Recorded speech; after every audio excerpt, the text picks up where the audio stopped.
పరిశుద్ధుడా నమ్మకమైన దేవా మీకు స్తోత్రం చెల్లిస్తున్నాను. ఈ మీ సన్నిధి మా అందరికీ దీవెనకరంగా చేయండి. మీ గొప్పతనం అంతటిని బట్టి వందనాలు. మీ యొక్క వర్ణనాతీతమైన ప్రేమను బట్టి మీకు స్తోత్రం. ఈ రీతిగా మా అందరినీ సమకూర్చి మీ మహిమలో మిమ్మల్ని ఆరాధించట్లోనూ ఉత్సాహంగా ప్రభా మీ పాటలు పాడి ప్రార్థన చేసి ఆరాధించి మమ్మల్ని మేము మీకు సమర్పించుకోవడానికి ఇచ్చిన సమయం అంతటిని బట్టి మీకు స్తోత్రంలేనా. ఈ స్వరం వింటున్నటువంటి వారందరి కొరకు వందనాలు. ఇదో ప్రభా సంఘం అంతటి కొరకు స్తోత్రం. సుదూర ప్రాంతాల నుండి కూడా ప్రభా అనేకులు ఆలకిస్తున్నారు. వారందరిని బట్టి మీకు మహిమ చెల్లిస్తున్నాం. ఇదో వింటున్నటువంటి ప్రతి మాట మీ నుండి మేము పొందుకోవడానికి సహాయం చేయండి. మా సొంతదేమీ లేకుండానైనా మీరు మాకు కావలసినటువంటి జ్ఞానోదయం కలగజేయండి. మా కనులను బాగా తెరవండి. మా హృదయాలను విప్పి మీ సన్నిధిని చేర్చుకునే భాగ్యం మాకు ప్రసాదించమని ఈ మార్గం అంతటిని బట్టి మీరు చేసిన కార్యం అంతటిని బట్టి కృతజ్ఞతలు తెలియజేస్తూ యేసు ఘనమైన నామములో అడిగి వేడుకుంటున్నాం తండ్రి, ఆమేన్. అందరూ బైబిల్ తీయాలి. అందరూ కూడా నాతో కూడా చదవాలి. యూదుల అధికారి అయిన నికోదేమను పరిసయ్యుడొకడుండెను. యూదుల అందరికీ అధికారి. యూదులు ఎంతమంది ఉన్నారో అందరికీ అధికారి. యూదులు ఆరాధించడానికి ముందు వరుసలో ఉండేటువంటి అర్హులు. యూదాగోత్ర సింహం అని యేసు ప్రభుకు పేరు. ఆరాధనకు ఆద్యుడు ఆయనే. కనుక ఆరాధించే వాళ్ళందరికీ కూడా ప్రత్యేకమైన స్థానం. ఎక్కడికైనా వెళ్ళాలి అంటే యూదాగోత్రం వాళ్ళని ముందు పిలవాలి, యూదాగోత్రం వాళ్ళు ముందు నడవాలి. యూదాగోత్రపు సింహం అయినటువంటి యేసు ప్రభువును ఆరాధించడానికి కూడా ఇలాంటి వ్యక్తులు దేవుడు నిర్ణయించాడు. నికోదేము అని మేము పేరు పెట్టి పిలిచేస్తాం. కానీ ఇక్కడ ఆయన యొక్క వంశం గురించి చెప్తా ఉన్నారు. యూదులందరికీ కూడా అధికారి, యూదులందరికీ అధికారి అయిన నికోదేమును, మళ్ళీ ఇంకో పేరేం వచ్చింది, పరిసయ్యుడు. పరిసయ్యుడు అంటే అర్థం ఏంటి? పరిసయ్యుడు అంటే అర్థం ఏంటంటే నిష్ఠ కలిగినటువంటి యూదుడు. యూదుల్లో బ్రాహ్మణులు ఉంటారు. బ్రాహ్మణుల్లో చాలా రకాలైనటువంటి బ్రాహ్మణులు ఉంటారు. బ్రాహ్మణులు మడిగట్టుకొని వంట చేసే వాళ్ళు ఉంటారు. మడిగట్టుకొని వంట చేసే వాళ్ళను ఏమంటారంటే నిష్ఠ కలిగినటువంటి బ్రాహ్మణులు అంటారు. కనుక ఇక్కడ యూద గోత్రం అంతటికి కూడా యూదులందరికీ కూడా అధిపతి అయినటువంటి వ్యక్తి. తర్వాత పరిసయ్యుడైనటువంటి ఒక అతను ఉన్నాడు. Okay, now my term and your term, where V stands here. ఎక్కడ మనం నిలదొక్కుకోగలం? ఈయనైతే యూదులకు అధికారి, నేనెవరికి అధికారి, మీరెవరికి అధికారి? ఈయనైతే నిష్ఠ కలిగినటువంటి పరిసయ్యుడు. ఎంత నిష్ఠ అంటే ఆదివారం రోజు గోతిలో ఏదైనా పడినా తీయొద్దు. తర్వాత పరిశుద్ధ దినాన్ని చాలా పరిశుద్ధంగా ఆచరించాలి. ఆ రోజు వంట కూడా చేయొద్దు అని 6 రోజులకే చేసేసి 7వ రోజు చాలా నిష్ఠగా ఉన్నటువంటి వ్యక్తి. కనుక యేసు ప్రభు చెప్పాడు, ఈరోజు పరిసయ్యునికి ఈరోజు కన్నులు ఆయన ముట్టిండు, బాగా చేసేసాడు, కానీ అలా చేయకూడదు అని చూపించేటువంటి వ్యక్తులు శాస్త్రులు, పరిసయ్యులు. పరిసయ్యులు అంటే ఏమని అర్థం? అందరు చెప్పాలి. ఎవరికైనా చాదస్తం ఉంటే ఏమనుకోవాలి? ఈరోజు పరిసయ్యులా ఉన్నారు అని అంటే. కనుక పరిసయ్యులు ఏం చేసేవారంటే, శాస్త్రులు పరిసయ్యులు అందరిలో తప్పులు పట్టేవాళ్ళు. ప్రతి వాళ్ళు కూడా ఈరోజు ఇది చేశారు, ఈరోజు ఇది చేశారు, ఈరోజు చేశారు, ఈరోజు చేయలేదు, ఇట్లాగని చెప్పి ప్రతి వాళ్ళు చేతులు కడుక్కోకుండా కూడా భోజనం చేశారని యేసుప్రభు శిష్యులతో వాళ్ళను కూడా తప్పుపట్టినటువంటి వ్యక్తులు పరిసయ్యులు. హల్లెలూయా, హల్లెలూయా. దేవుడు మనకు బోధిస్తున్న విషయం ఏంటంటే, బైబిల్ గ్రంథంలో ఎప్పుడు ఎక్కడ ఎవరి పేరు వచ్చినా వారి పూర్వత్వాలు మనం తీసుకోవాలి. వాళ్ళెవరు, ఎందుకు ఆ పేరు పెట్టారు, వాళ్ళు ఏం చేశారు అని మనం ఎప్పుడు కూడా వాళ్ళ గురించి అర్థం చేసుకోవాలి. యూదా గోత్రపు సింహం అంటే యేసు ప్రభుకి. తర్వాత దేవుని వాక్యం చెప్తుంది, యూదా ప్రధానంలో నువ్వు ఎంత మాత్రము అల్పమైన దానవు కాదు అని కూడా యెరూషలేము గురించి చెప్పింది కదా. యెరూషలేమా, నువ్వు యూదా ప్రధానంలో ఎంత మాత్రం అల్పమైన దానవు కాదు అని ఏమంటారు? అందరిని రక్షించే అధిపతి నీలో నుండి వస్తాడు. హల్లెలూయా.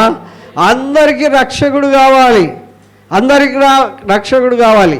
తర్వాత దేవుని వాక్యం ఏం చెప్తుందంటే, అతడు రాత్రి అందు ఎప్పుడు వచ్చాడంట? మనం రాత్రుల్లో రాం, ఎప్పుడొస్తాం?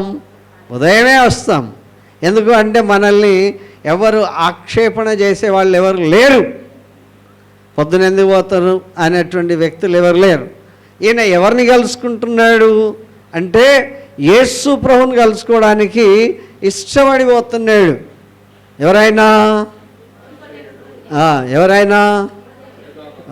యూదా గోత్రంలో అధిపతి, తర్వాత నిష్ఠ కలిగినటువంటి యూదుడు. ఈయనకి రాత్రిపూట యేసు ప్రభు దగ్గరికి వెళ్ళాలని ఆశ కలిగింది. పొద్దుట పోతే ఏమవుతుంది? ఎక్కడ పోతున్నాడో తెలిసిపోతుంది కదా. ఈయన ఏం చేయాలి? ధర్మశాస్త్రాన్ని బాగా వంట పట్టించుకున్నటువంటి చాలా పండితుడితడు. మీరు ఎప్పుడైనా నాకేమన్నా అడిగితే నేను చదివి మళ్ళీ చెప్తా అంట. నేను అర్థం చేసుకొని మళ్ళీ చూసి కాన్ఫిడెన్స్ చూసి రకరకాల వెర్షన్స్ అన్నీ చూసి చెప్తానంట. కానీ ఈయన ధర్మశాస్త్రాన్ని బాగా వంట పట్టించుకొని రసం చేసుకొని తాగినటువంటి వ్యక్తి, అంత పండితుడు. అప్పుడప్పుడు నీలో ఎవడు కోటీశ్వరుడు అంటే వాళ్ళకి అప్పుడప్పుడు మాటలు రావు, అప్పుడప్పుడు గుర్తు రాదు.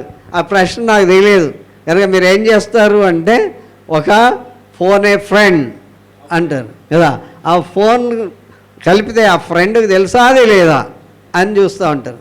లేకపోతే ఆడియన్స్ పోల్ అంటారు. అందరికీ ఎక్కువ మెజారిటీ ఎవరు చెప్తారో వాళ్ళ త్రూ పోదామనుకుంటారు. కనుక అట్లా ఈయనకు అట్లాంటి పరిస్థితి లేదు, ఎలాంటి పరిస్థితి లేదు. విఐపీస్ ఉంటారు కదా, విఐపీస్ గోగుల్స్ పెట్టుకుంటారు, వాళ్ళకి ఎవరు ఉంటారు, బౌన్సర్స్ ఉంటారు. తర్వాత వాళ్ళు ఎవరిని దగ్గర రానియరు, విఐపీలు వస్తున్నారని చెప్తారు కదా. అలాంటి విఐపీ కేటగిరీలో ఉన్న వ్యక్తి ఏ ఇంటికి పోతున్నా పెద్ద హెడ్లైన్స్లో పేపర్లు వస్తుంది, టీవీలో చూపిస్తారు. ఎవరి దగ్గర పోతున్నా ఇంత గొప్ప పండితుడు ఎక్కడ పోతున్నాడు అనేటువంటిది చెప్తే అప్పుడు తెలిసిపోతుంది. బీఆర్ఎస్ వాళ్ళు, టీఆర్ఎస్ వాళ్ళు, అంత కాంగ్రెస్లో కలిస్తే ఒకడు కలిసినా సరే 100 సార్లు చూపిస్తారు. అట్లా ఈ పార్టీలో నుండి ఆ పార్టీలో పోతుంటే చూపిస్తారు. ఏంటి ప్రాముఖ్యత ఉన్నది, ఏంటి ప్రాధాన్యత ఉన్నది అని చెప్తే, బోధకుడా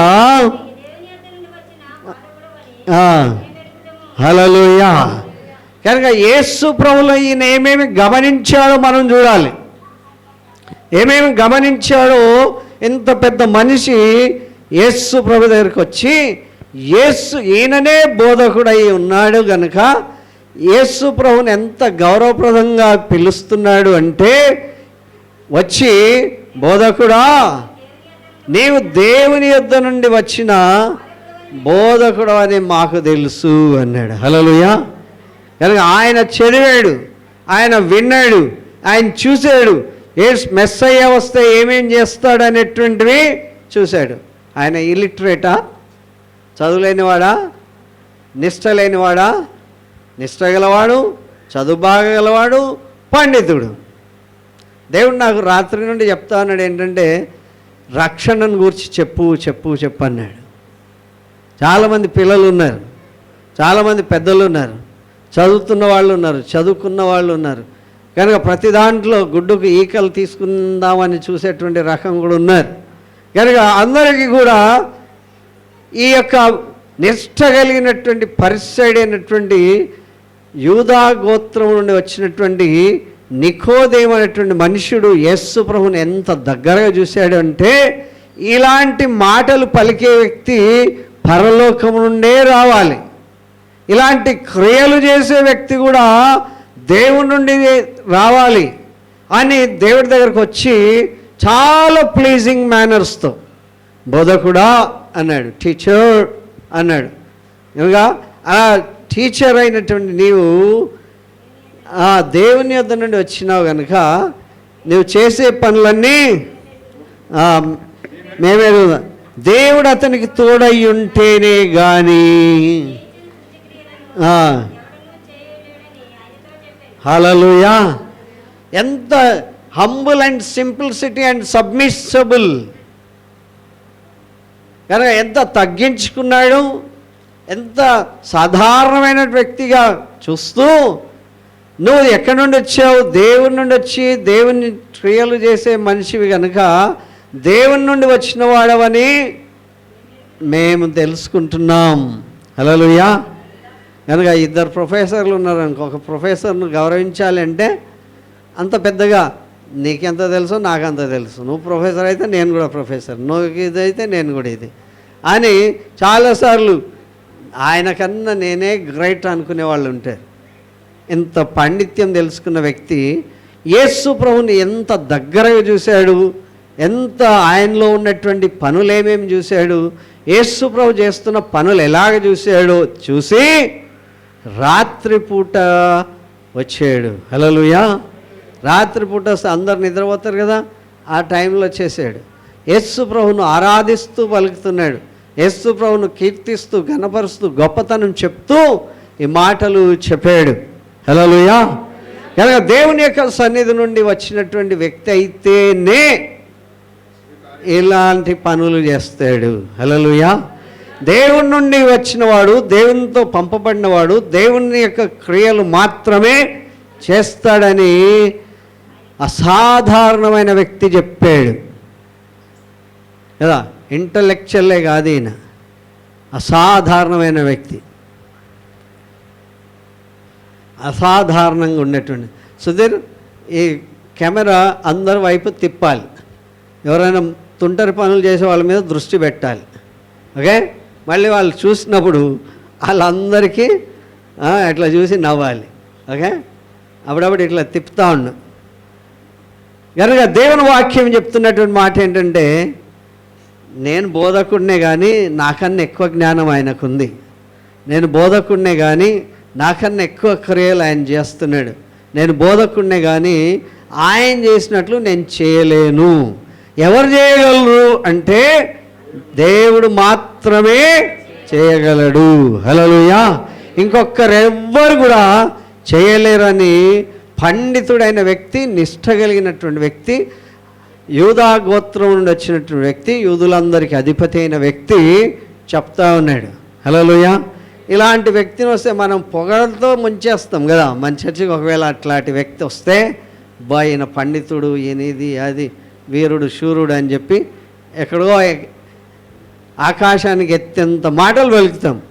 కానీ అలాంటి వ్యక్తి దేవుని గురించి గొప్పగా మాట్లాడుతుంటే మనం దేవుణ్ణి ఎంతగా తెలుసుకుంటున్నాం, మనం ఎలాగ యేసు ప్రభును గౌరవిస్తున్నాం, యేసు ప్రభుకి ఆరాధిస్తున్నాం, ఎలాగ యేసు ప్రభు పనులను మనం చూస్తున్నాం అనేటువంటి విషయాన్ని మనం బాగా అర్థం చేసుకోవాలి. ఎలాంటి ప్రిఫరెన్స్ ఇస్తున్నాం దేవుడికి. ఆయనకి ఎంతో కోరిక ఉన్నది మందిలో అందరు కనబడేటప్పుడు వెళ్ళాలి అని.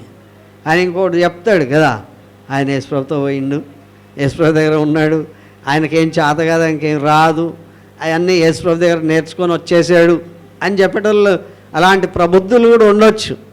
కనుక ఎందుకు ఈ మనుషులతో గోల అని చెప్పి ఆయన ఏం చేశాడంటే రాత్రిపూట వెళ్ళాడు. నేర్చుకునేటువంటి కోరిక ఉన్నవాడు seizing an opportunity, how can I learn అంటాడు, నేను ఎలాగ నేర్చుకోగలను. Seize the opportunity, seizing the time, seizing the opportunity whenever time founds. ఎప్పుడు మనకు సమయం దొరికినా మనం దేవుని యొక్క క్రియలను ధ్యానం చేయడానికి సమయాన్ని చేజిక్కించుకోవాలి. హల్లెలూయా! ఇలాంటి పండితుడైన దేవుని సన్నిధికి రావడానికి ఆయన అడుగుతున్నటువంటి ప్రశ్నలు. అందుకు యేసు అతనితో, ఒకడు క్రొత్తగా జన్మించితే గాని అతడు దేవుని రాజ్యము చూడలేడని నీతో నిశ్చయముగా చెప్పుచున్నాను నేను. హల్లెలూయా. లేదండి నేను ఎక్కడ చదువుకోలేదు, నాకు తెలియదు, అట్లా ఇలా అనలే కదా, నీకున్నంత జ్ఞానం నాకు లేదు, ఇలాంటి ఇహలోక సంభాషణలు ఏమీ వాడలేదు అక్కడ. ఆయన ఏమన్నాడంటే, ఒక మనుషుడు క్రొత్తగా జన్మించాలి. ఎలా జన్మించాలి? క్రొత్తగా జన్మించాలి. ఈయనకు అది ఎన్నడూ వినలే. ఆశ్చర్యం అనిపించింది. ఇంత పండితుడు నేను, ఇంతమందికి చెప్పినా సరే, ఇశ్రాయేల్ అందరికీ బోధకుడైన నేను, నాకు తెలియదు కొత్తగా ఎట్లా జన్మించాలో అన్నాడు. కొత్తగా ఎలా జన్మించాడు? ఈయన చిన్నవాడు కాదు, ముసలివాడు. ఎవరైనా యూత్ కాదు ఆయన కదా. యూత్ అయింది అదొక రకంగా ఉండేది. ఎక్స్పీరియన్స్డ్ పర్సన్ ఏంటి, అనుభవశాలి కనుక ఆయన ఏమంటున్నాడంటే, యేసు ప్రభుకి ఎంత వయసు?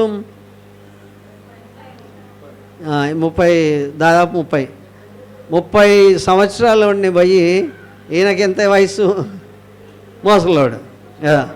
ముసలి ఆయన పోయి వయసు ఆయన అడుగుతున్నాడు, అయ్యా నేను ఎట్లా కొత్తగా జన్మించాలి? వయసు ఆయన చెప్తున్నాడు ముసలి ఆయనకి. ఏమని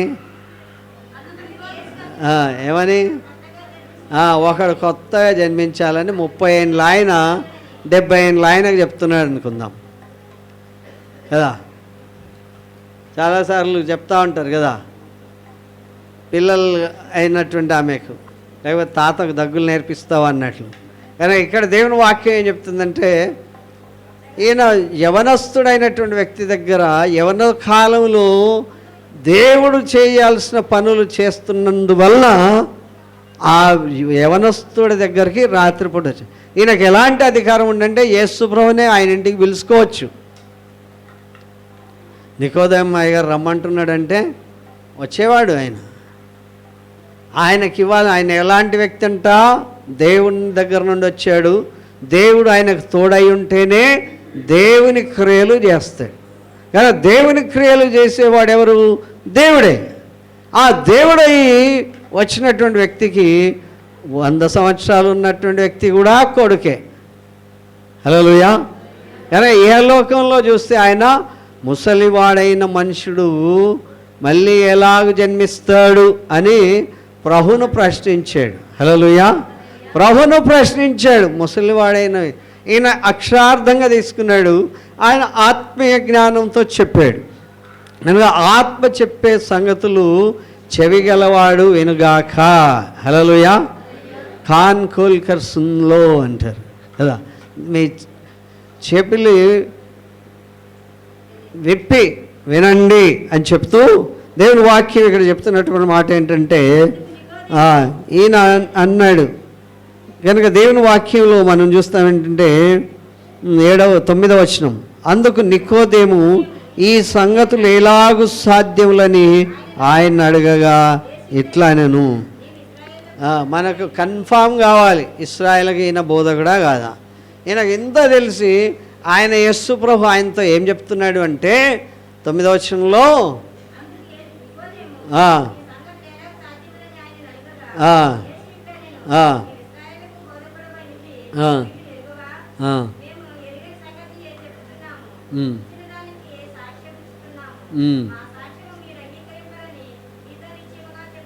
హల్లెలూయా.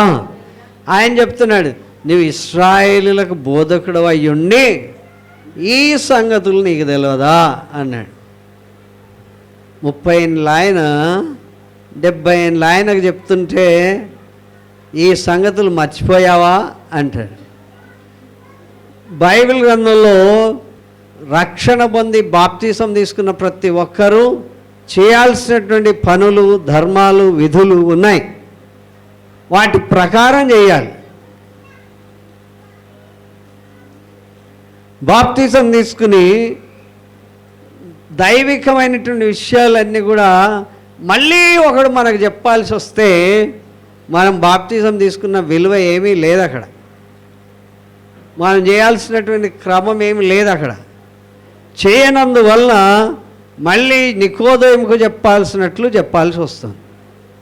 ఓకే, బాప్తీసం తీసుకున్న మీకు ఈ సంగతులు తెలియదా? తెలుసా తెలియదా? ఏం చేయాలి? బాప్తీసం తీసుకున్న వాళ్ళు బల్ల కార్యక్రమంలోనికి పాలు పంపులు పొందాలి, ప్రార్థన చేయాలి, ఇంట్లో ప్రార్థన చేయాలి, బయటికి వెళ్ళినప్పుడు ప్రార్థన చేయాలి, బైబిల్ చదువుకోవాలి, ప్రార్థనలకు హాజరు కావాలి, దేవునికి ఇవ్వాల్సిన దశమ భాగం దేవుడికి ఇవ్వాలి. కనుక ఇవన్నీ కూడా విధులన్నీ కూడా చేయాలి.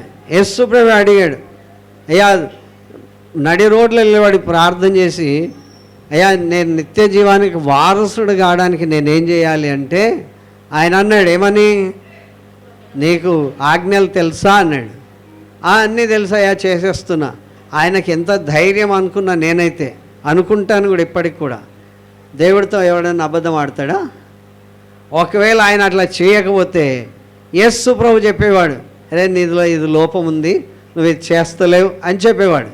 కానీ ఆయన ధైర్యంగా చెప్పాడు, అయ్యా నేను వాళ్ళని పొరుగువాన్ని ప్రేమించమన్నావు కదా, ప్రేమించా, 10 ఆజ్ఞలు చేయమన్నావు కదా, చేస్తున్నా. వ్యభిచారం చేస్తలే, దొంగతనం చేస్తలే, నరహత్య చేస్తలే, పరలోకం ఏది ఆశిస్తలే, ఎద్దునైనా గాడిదనైనా దేన్ని కూడా నేను ఆశిస్తలే, నీకే ప్రథమ స్థానం ఇచ్చాను అన్నప్పుడు యేసు ప్రభు మౌనంగా విన్నాడు, చాలా మౌనంగా విన్నాడు. అయితే నేను ఇవ్వాల్సిన దశమ భాగం కూడా బాల్యం నుండి ఇస్తున్నాను అన్నాడు. ఎప్పటి నుండి ఇస్తున్నాడు? షెర్లిన్ మెర్లిన్ అంతకన్నా చిన్న వయసు, రోజులిన్ కన్నా చిన్న వయసు నుండి వాళ్ళ అమ్మ నాన్నలు నేర్పించారు, ఇవని ప్రార్థన చేయి అని నేర్పించారు. సమూయేలుకి ఎట్లా నేర్పించారు అట్లా నేర్పించారు. ఈ పనులు చేయొద్దు అని చెప్పారు. కనుక అవన్నీ అలవాటు ప్రకారం అయిపోయాయి. అలవాటు ఏంటి? Routine life, A part of a life. రోజు పొద్దున్న లేవాలి, లేచిన వెంటనే ముఖం కడుక్కోవాలి, బ్రష్ వేసుకోవాలి, స్నానం చేయాలి, బ్రేక్ఫాస్ట్ చేయాలి అనేది ఎట్లయితే క్రమమో అలా క్రమం అయిపోయింది. కనుక అలాంటి వ్యక్తి కొత్త నేర్పించాల్సిన అవసరం లేదు. యేసు ప్రభు అన్నాడు, నీకు ఒకటి కొదువున్నది అన్నాడు. 10 చేసిన తర్వాత ఒకటి చేయలేనా? 10 చేసిన ఒకటి చేయలేనా? చేస్తారా చేయరా? 10 చేశారు, ఒకరు వచ్చి ఒక్కటే తక్కువ ఉంది నీకు, అన్నీ వెరీ గుడ్, అన్నీ 100కి 100 అని అన్నాడు. పాస్ మార్క్స్ వేసేసాడు. ఇది ఒక్కటే ఉంది, ఇది ఒక్కటి చేయాలి అంటే అర్జెంటుగా చెప్పండి సార్, నేను ఇప్పుడే పోయి చేసేస్తాను. ఆయన నీకున్నదంతా అమ్మి ఎవరికి ఇవ్వాలి? మళ్ళీ నీకు తిరిగి ఇవ్వనోడికి, మళ్ళీ నీకు కనబడనోడికి, మళ్ళీ నువ్వు వెతికితే కూడా దొరకనోడికి ఇచ్చేసేయాలి. ఎంత బాగుంది కదా! మనమంతా దేవుడు దీవించాలి. మెడల మీద మెడలు కట్టుకోవాలి, బండ్ల మీద బండ్లు కొనుక్కోవాలి, సూట్ల మీద సూట్లు వేసుకోవాలి, కోట్ల మీద కోట్లు వేసుకోవాలి కదా, కోట్లకు పడిగెత్తినోడు కావాలి అని ఉంటుంది.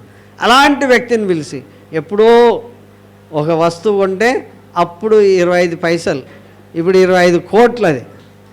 అప్పుడు 25 పైసలకు కొన్నది ఇప్పుడు 25 కోట్లకు అమ్ముడు పోతుంటే ఎలా ఉంటుంది? ఆ 25 కోట్లు అన్నీ కూడా డబ్బు రూపంలో చూసి అన్నీ చూపించేసి ఇదొక కోటి, ఇదొక కోటి, ఇదొక కోటి, కోట్లన్నీ నీకే అని అనిపించి యేసు ప్రభు పక్కకే నిలబడి ఇవన్నీ ఎవరికి ఇవ్వాలి? బీదలకి. ఎవరికి ఇవ్వాలి? బీదలకి ఇవ్వాలి.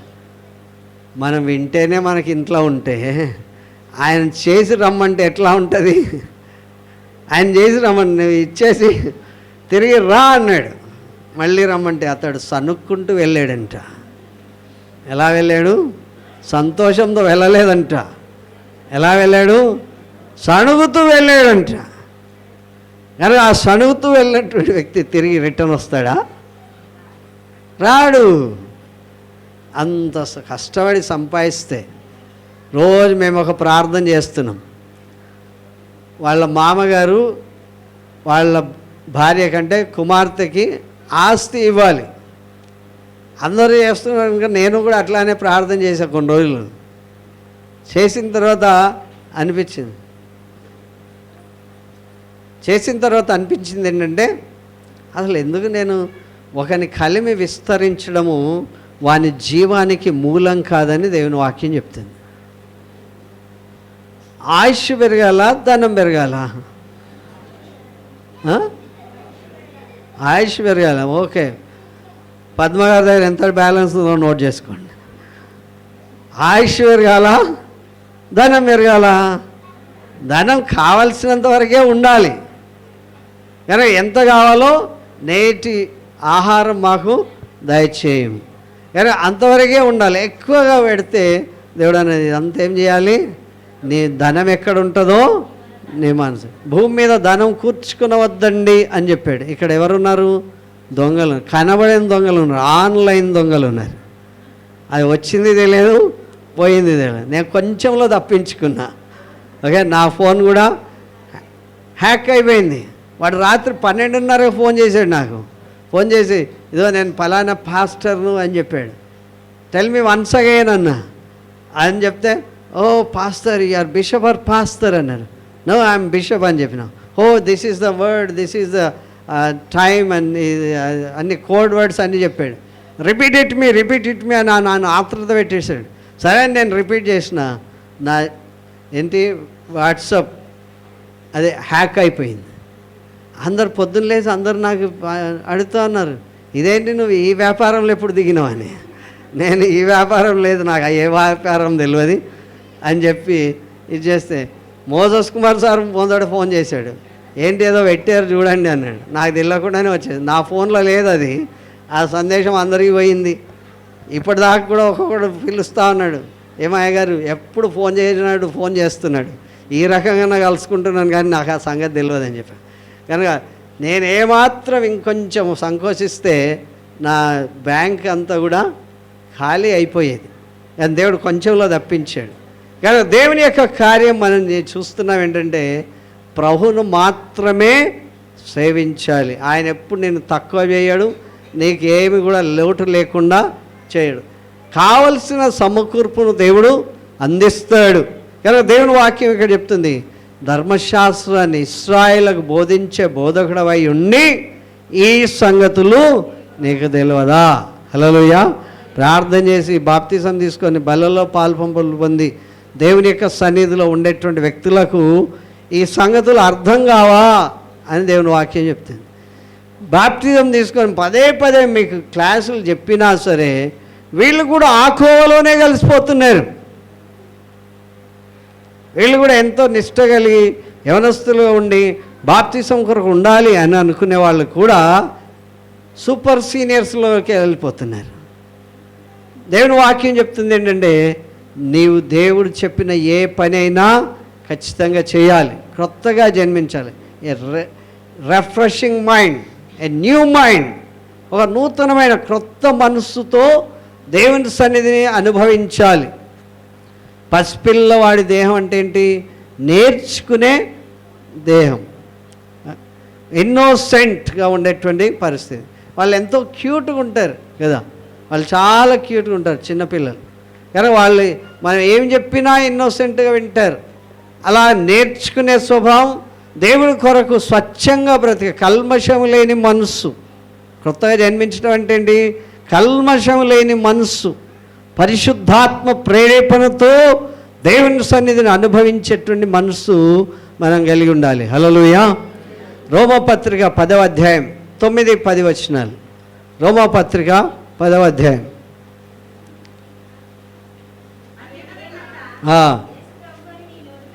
ఏం చేయాలంట? ఒప్పుకోనందువలన మనమంతా కూడా టెక్స్ట్కి అలవాటు పడిపోయినాం. టెక్స్ట్ అంటే ఏంటి? ఓన్గా బుక్కి అలవాటు పడిపోయాం. బుక్లో ఏమున్నదో అది వినాలి, అది చూడాలి, అది చదవాలి. కానీ టెక్స్ట్కి అలవాటు పడడం కాదు, వ్యక్తికి ఆశ్రయించాలి. ఏమని? అదేమనగా, ఎప్పుడైనా ఒప్పుకున్నారా?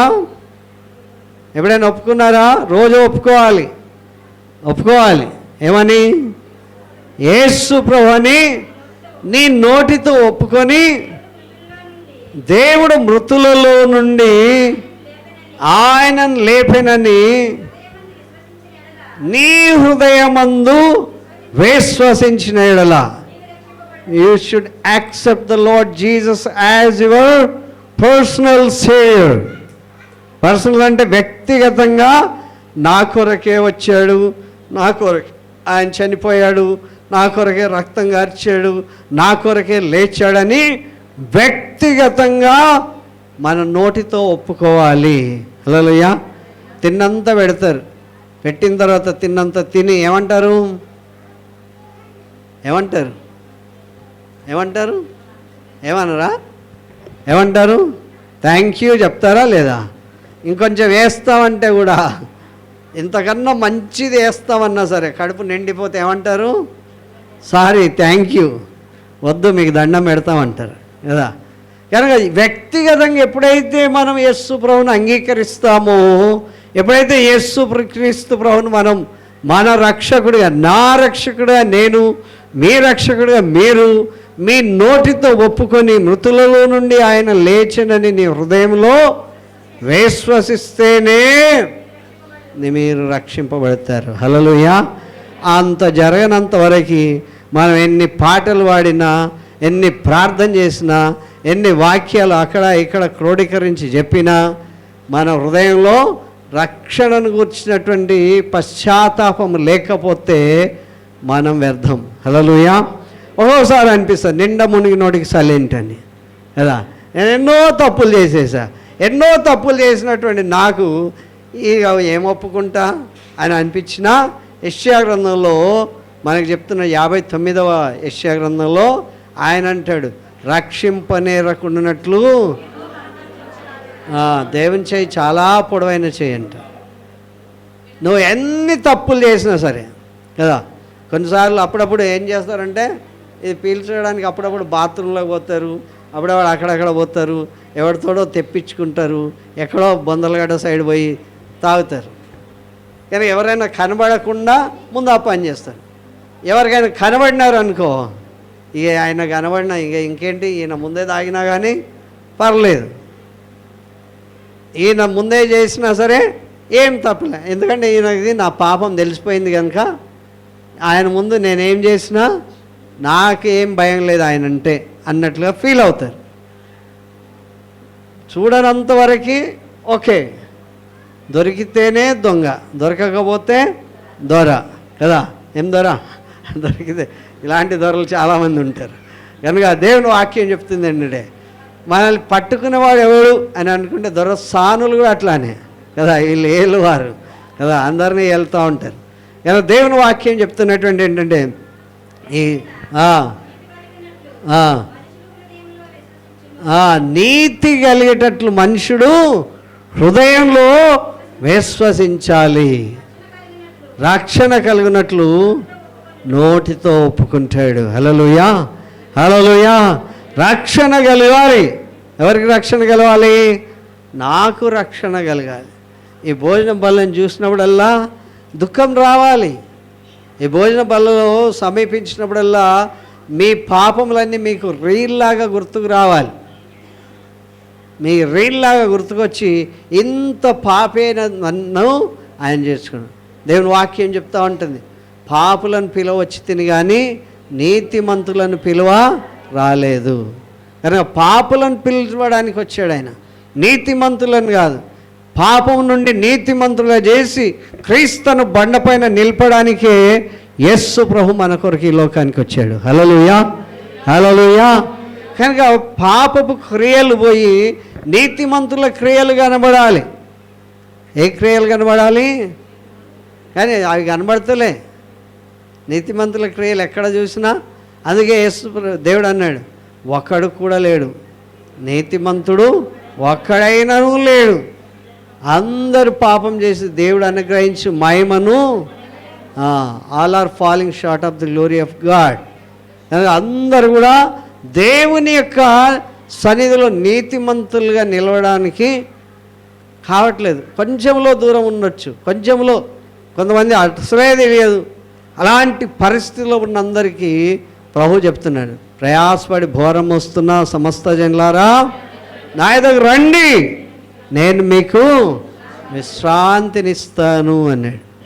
కనుక ఇలాంటి ప్రజలకి దేవుడు మనకు అందించేటువంటి సందేహం. కొంతమంది 2 3 బాప్తిసాలు తీసుకుంటారు. ఎవరు ఎక్కువ బ్రెయిన్ వాష్ చేస్తే ఆ బాప్తిజం తీసుకుంటారు. కనుక దేవుని వాక్యం చెప్తుంది ఏంటంటే, నీతిమంతుల సభలో పాపులు నిలువరు. నీతిమంతుల మార్గం ఎవరికి తెలుసంట? దుష్టుల మార్గం ఎక్కడ పోతుందంట? అందరూ కూడా నాశన మార్గంలో, నాశనానికి పోయే దారి ఎంత పెద్దగా ఉందంటే అది విశాలము వెడల్పుగా ఉన్నది. దాని చివరి మార్గం ఎక్కడ తీసుకెళ్తుంది? నరకానికి. కనుక దేవుని వాక్యం చెప్తుంది, ఇరుకు దారంన ప్రవేశించుడి. ఇటు తగిలితే గుచ్చుకుంటుంది, ఇటు తగిలితే no, don't do this, don't do this, don't do this, you should not sit here, you should not stay there అని చెప్తూ ఉంటారు కదా. ఇక నాలాంటి వాళ్ళని చూస్తే అందరికీ పళ్ళు కొరక బుద్ధి అవుతుంది. ఎందుకంటే ఈడ కూర్చోవద్దు, ఇది చేయొద్దు, అది తినొద్దు, ఎలా మాట్లాడొద్దు, ఇలా చేయొద్దు అంటే ఏమనిపిస్తుంది? నా ఎదుట కూడా పడారు. నాకు చాలామంది ఫోన్లు కూడా చేయరు. ఎందుకంటే ఈయన పట్టుకుంటే మనకు పరిశాన్ ఎందుకు వచ్చిందని. దేవుని వాక్యం చెప్తుంది, నీతిమంతులుగా బ్రతకను ఉద్దేశించేవారు, సద్భక్తితో బ్రతకను ఉద్దేశించే వారందరూ కూడా శ్రమ పొందుతారు. హల్లెలూయా. శ్రమలు ఎవరికి వస్తాయంట? నీతిమంతుని కలిగే ఆపదలు అనేకములు, ఒకటి కాదు చాలా వస్తాయి. నీతిమంతుని కలిగే ఆపదలు అనేకములు. అయితే దేవుడు వాటన్నిటి నుండి అన్నీ తప్పిస్తాడు. హల్లెలూయా. నీతిమంతుల ఇల్లు గొప్పదననిది. ఎంత నిధి? గొప్పదనని. యోబు ఇల్లు ఎంత గొప్పదననిది, అబ్రహాం గారి ఇల్లు ఎంత గొప్పదననిది. కనుక దేవుడు కార్యం చెప్తున్నాడు, దేవుడు గొప్పగా వాళ్ళని దీవిస్తాడు. హల్లెలూయా. కనుక దేవుని యొక్క మహిమార్థమై మనం దేవుని సన్నిధిలో ఉండాలి. ఎంతగా తుడిచేయాలి అని దావీదు కోరుకుంటాడు అంటే 51వ కీర్తనలో ఎంతగా కోరుకుంటాడు అంటే, మొట్టమొదట ప్రేయర్ ఎట్లా? దేవా నీ కృప నా మీద ఉండాలి, నీ కృప చొప్పున నన్ను కరుణించుము, నీ వాత్సల్య బాహుల్యం చొప్పున నా అతిక్రమాలన్నీ కూడా తుడిచా. లీడర్ గారు మన దగ్గరికి ఈరోజు వచ్చారు, వైట్ అండ్ వైట్లో వచ్చారు. ఆ వైట్ షర్ట్ ఏంటి, దాని మీద ఒక్క మరక పడినాడు ఆయన. ఇప్పుడు కదా పడిందనుకో, అది పోయేదాకా రుద్దాలి కదా. అందరూ మంచి బట్టలు వేసుకొచ్చారు, కానీ నేను కనబడని మరక కనబడని వేసుకొచ్చా. అయినా సరే నాకు మరక కనబడితే ఎంతవరకు తుడవాలి? అది మరక పోయేంత. నేను ఉతకను కనుక నాకు కూడా చీవాట్లు పడతాయి. ఈ మరక వేసుకొని వచ్చావు, ఈ చాయ్ పోసుకొని వచ్చావు అని ఉంటుంది కదా. అలాంటి పరిస్థితిలో ఆ మరకను పోగొట్టే వరకు. అలాగే దావీదు గారు చెప్తున్నారు దేవుడితో, ఏం కనబడద్దంట?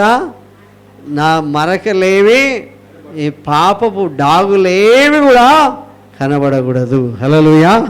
హిస్సోపుతో నా పాపము హిమము కన్నా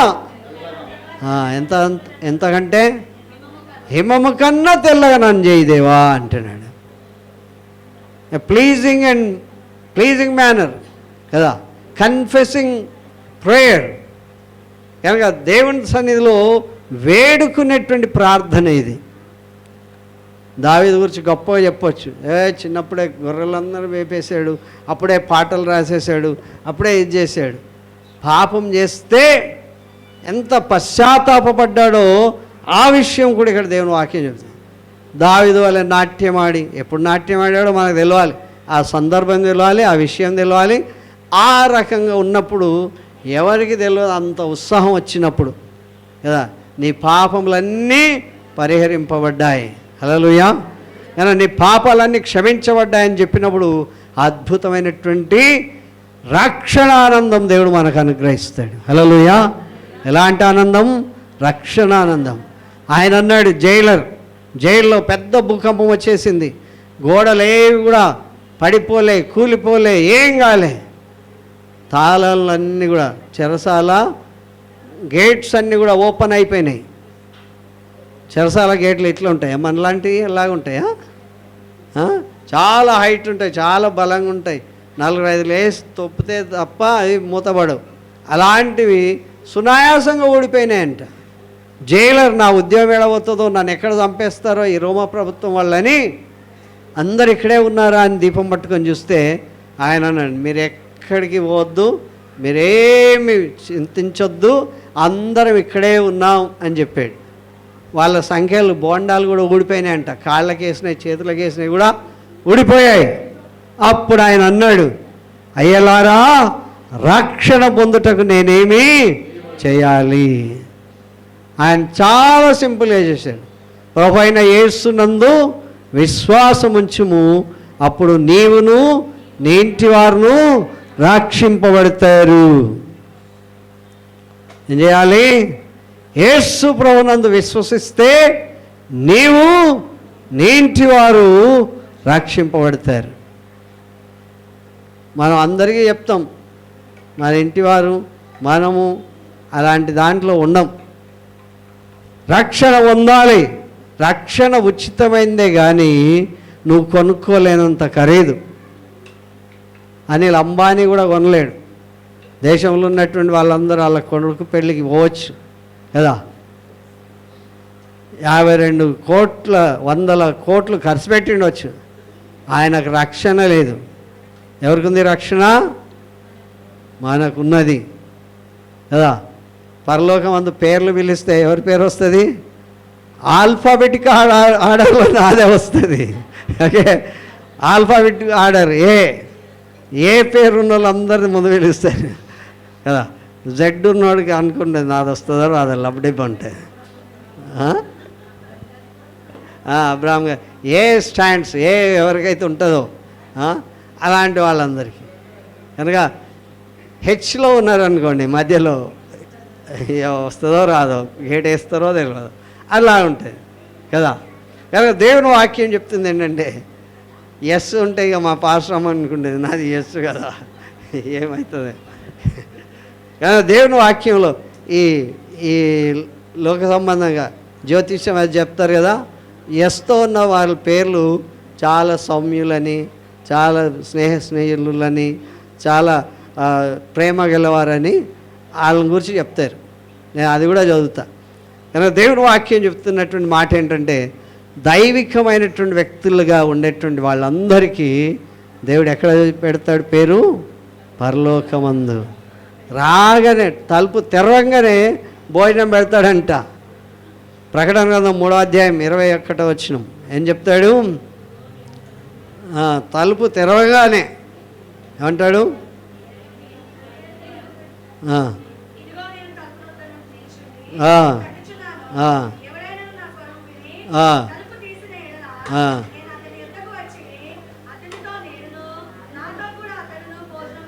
హల్లెలూయా. యోగక్షేమాలు మాట్లాడుకోవడం ఏముండదంట. ఇక ఏముంటుంది?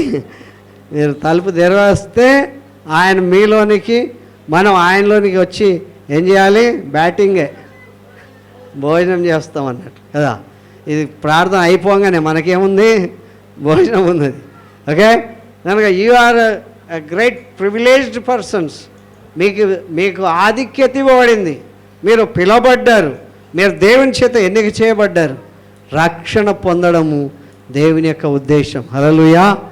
కనుక రక్షణ పొందాలి అంటే బైబిల్ సరిపోతుందని చెప్పి రోమపత్రిక 10వ అధ్యాయం 9వ వచనం 8వ వచనం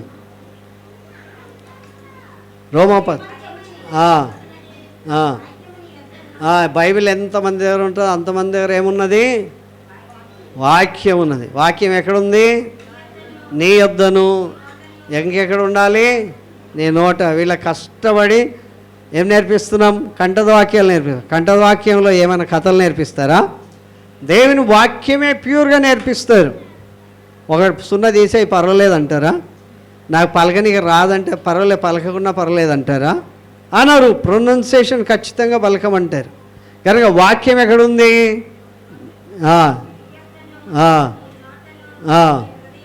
ఇంకెక్కడ ఉండాలి? నీ నోట, నీ హృదయంలో, నీ యొద్ద ఉన్నది. అది హృదయంలో ఉండాలి. వాక్యం ఎక్కడ ఉండాలి? హృదయంలో. నేను మళ్ళీ పాపం చేయకుండా ఉన్నట్లు నా హృదయంలో నీ వాక్యము ఉంచుకొని. నా 119వ కీర్తన 9వ వచనం.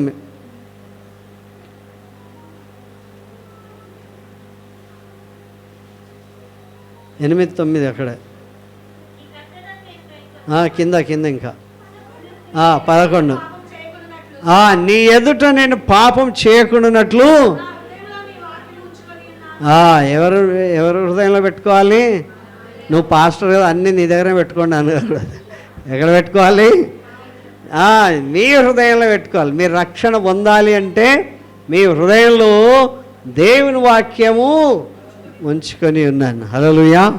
కానీ దేవుడు మనకి తన యొక్క అధికారాన్ని, తన యొక్క గొప్పతనాన్ని ఎవరితో మాట్లాడుతున్నాడు? అయినా నికోదేముతో నికోదేము ఎలాంటి వ్యక్తి? మనలాంటి సగం తెలిసి సగం తెలియనివాడా? పండితుడు, యూదుడు, అధికారి, నిష్ట కలిగినటువంటి వ్యక్తి, తర్వాత బోధకుడు. యేసు ప్రభు కూడా అన్నాడు, నువ్వు ఇశ్రాయేలుకు బోధకుడు అయి ఉండి నీకు ఈ సంగతులు తెలియదా అన్నాడు కదా. నువ్వు క్రిస్టియన్ అయి ఉండి నీకు ఈ సంగతులు తెలియాలా వద్దా?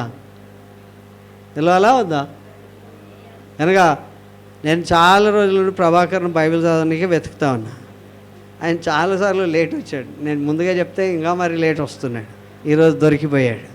అలా కనుక ఎందుకు చదివించాను అనేది కూడా క్లియర్ చేస్తున్నా. నేను అందరిని గురించి విచారిస్తా, ధ్యానం చేస్తా. కనుక దేవుడు మనల్ని పట్టుకుంటే మన హృదయంలో ఎవరు ఉండాలి? ఆయన వాక్యం ఉండాలి. మన నోట ఏముండాలి? ఆయన వాక్యం ఉండాలి. మన హృదయంలో ఏముండాలి? ఇది ఎక్కడుందంట? దేవుని వాక్యం ఇదంతా ఎవరెవరి దగ్గర ఉంటుందో. కొంతమందికి అన్నిటికీ పైసలు ఉంటాయి, బైబిల్ కొనుక్కునే పైసలు ఉన్నాయి. అన్నిటికీ ఉంటాయి పైసలు, బైబిల్ కొనుక్కోవడానికే పైసలు ఉండవు. బైబిల్ ఏం చెప్తుందంటే నీ ఆస్తి అంతా అమ్మి బైబిల్ కొనుక్కోమని చెప్తుంది. ఏమమ్మాలి? నీ ఆస్తి అంతా అమ్మి బైబిల్ కొనుక్కోమని చెప్తుంది. మనకు అన్నీ కొనుక్కోవడానికి ఉంటాయి. కానీ నేను నిన్న పోయి అడిగా బైబిల్ షాప్లో, 300 అయిందంట బైబిల్, నార్మల్ బైబిల్. ఎంత? 300. అంతకుముందు 100 ఉండే, తర్వాత 150 అయింది, తర్వాత 200 అయింది, ఇప్పుడు 300 అయింది. 300 బైబిల్, 300 రూపాయలు ఫ్రీగా. ఇప్పుడు మీకు కొన్ని బైబిల్స్ ఇచ్చాం, అవి ఇంకా 800. అలాంటివి మనకు ఫ్రీగా వచ్చేసరికి ఆ రక్షణను మనము నిర్లక్ష్యం చేస్తున్నాం. హల్లెలూయా. ఎంతమంది బాప్తిజం తీసుకోలేదు? వాళ్ళు చేయొత్తారు, ధైర్యంగా ఎత్తాలి నేను బాప్తిజం తీసుకోలేదని. ఓకే. కానీ వీళ్ళందరి పేర్లు పిలిస్తే మీ పేరు పిలవకపోతే మీకు ఏమనిపిస్తుంది? మా అమ్మాయి సార్ అన్నా సరే నువ్వు రా లోపలికి, ఆమె బయట అంటాడు. మనం రక్షణ పొంది ఇంత గొప్ప రక్షణను మనం నిర్లక్ష్యం చేసిన యెడల మనం ఎలాగ తప్పించుకుంటాం? హల్లెలూయా. రక్షణ పొంది కూడా దేవుడు చెప్పిన క్రమం చేయకపోతే కూడా వారు కూడా దేవుని సన్నిధిలో నిలవనేరారు. హల్లెలూయా. కనుక దేవుడు మనకి దినం రక్షణను గూర్చి నికోదేము ద్వారా, అంత గొప్ప పండితుడైన వ్యక్తి కూడా ఏమన్నాడు? ఎక్కడికి వెళ్ళాలి అంటే రక్షణ పొందాలి. ఏమని?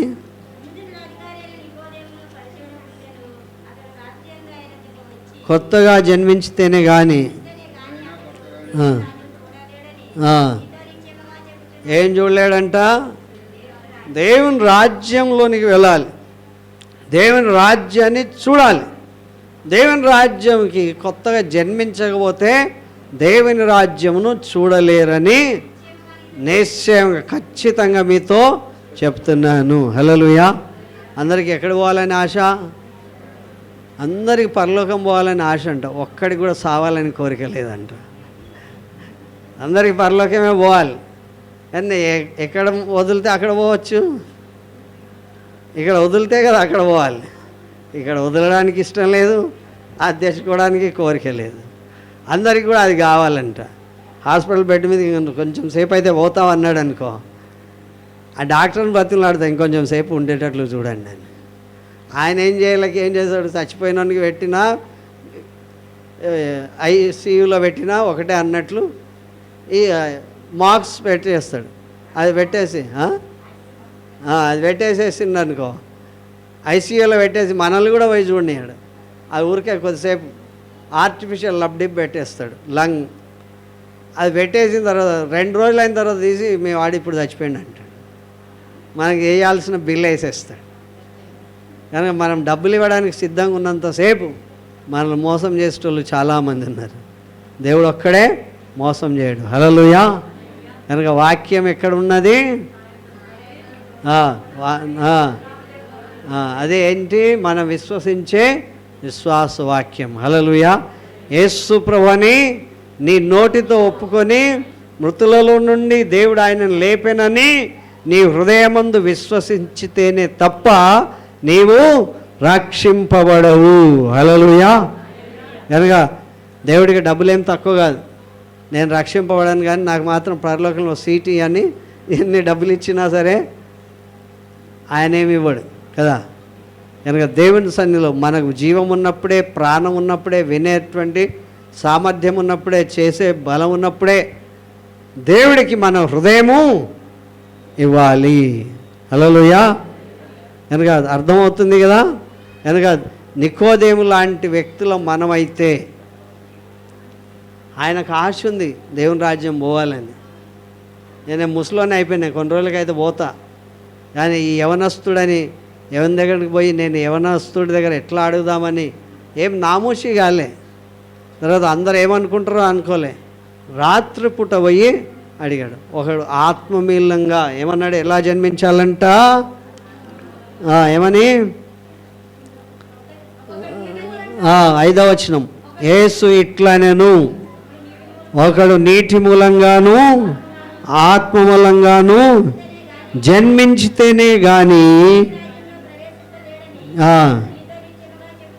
మళ్ళీ అమ్మ గర్భంలోని పోయి కాదు. ఏం చేయాలి? నీటి మూలంగా ఆత్మ మూలంగా జన్మిస్తే తప్ప దేవుని రాజ్యం చూడలేడు. హల్లెలూయా. కనుక ఆత్మ మూలంగా జన్మిస్తే ఆత్మ సంబంధమైనటువంటి భాష ఆత్మీయులకే అర్థమవుతుంది.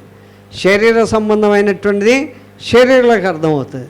కనుక ఈ వ్యక్తి, పండితుడైన వ్యక్తి, నిష్ఠ కలిగిన యూదుడైనటువంటి వ్యక్తి ఎప్పుడు కూడా ఇహలోక సంబంధమైనటువంటి ఆచారాలనే చూస్తున్నాడు తప్ప పరలోక సంబంధమైన వాటిని ప్రభు వచ్చినప్పుడే చూశాడు. దగ్గరికి ఆయన దగ్గరకు పోయి వేడుకున్నాడు.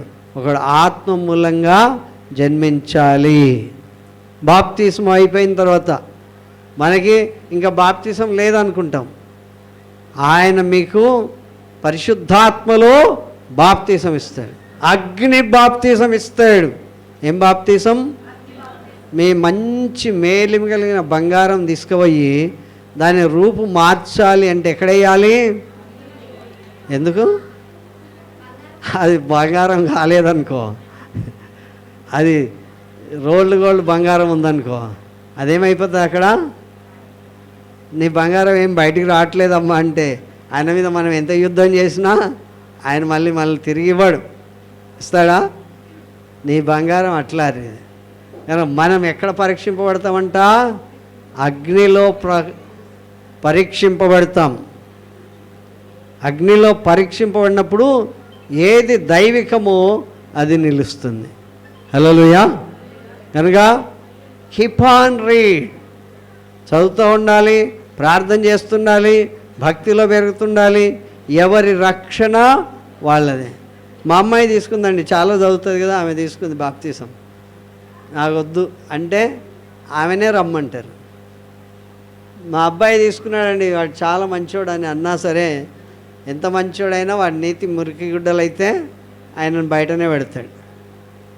కనుక రక్షణ అనేటువంటిది పరలోకం నుండి దేవుడు మన కొరకు దిగి వచ్చి ఇచ్చినది. హల్లెలూయా. ఇది ఆచారంలో ఉండదు, ఇది ఒక క్రమం కాదు.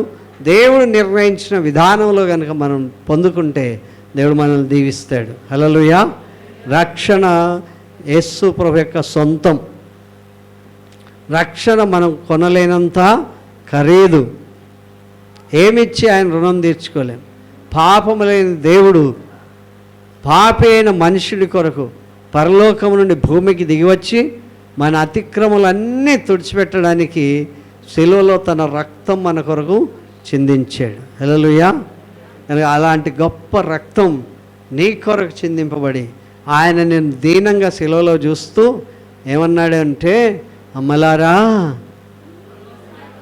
ఎవరి కొరకు ఏడవద్దు, నా కొరకు అసలు ఏడవద్దు. ఎవరి కొరకు ఏడవాలి? నా బతికి ఎందుకు ఇట్లా పాడైంది అని ఏడవాలి.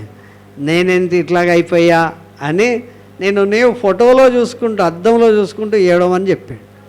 నీ క్రియలన్నీ చూసుకుంటూ ఏడవాలి. ప్రకటన గ్రంథం 3వ అధ్యాయం కింది వచనాలు 2వ వచనం ఏమంటుంది? 3వ అధ్యాయం 2వ వచనం కింది సైడ్.